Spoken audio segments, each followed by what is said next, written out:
Samahani, lakini huwezi kukaa hapa. Mwache.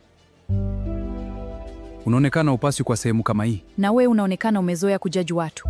Zawadi hatimaye amefika mjini. Anafika kwenye nyumba ya dada wake Aisha. Baba, ulipopotea.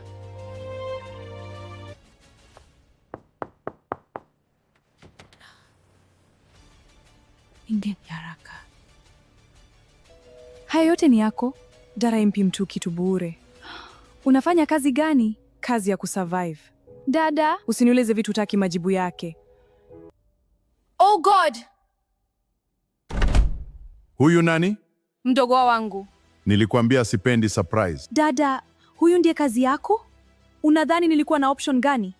Baba angejua angeumia sana. Baba alikuwa anakuwajua watu wa da. Mjini hakuna anayekuuliza una dignity kiasi gani ukiwa na njaa. Aisha, nimekuja kupumzika, sio kusikiliza drama za kijijini. Unaenda wapi?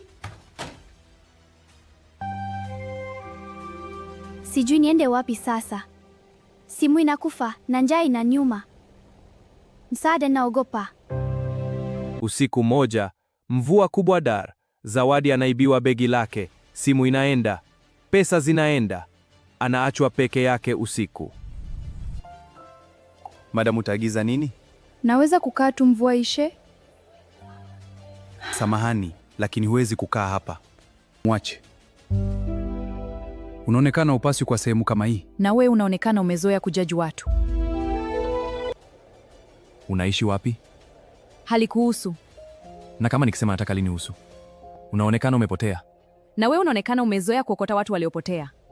Sihitaji msaada wako. Hata mimi sikuomba unitazame hivyo. Wanaume wa Dar mnaongea kama kila mwanamke lazima avutiwe nanyi. Na wanawake wengi wa Dar hawaongei ukweli mbele yangu. Basi leo umebahatika. Boss, your usual na yeye ale kwanza. Sina njaa. Moyo unaweza kudanganya, tumbo hapana. Unatoka wapi?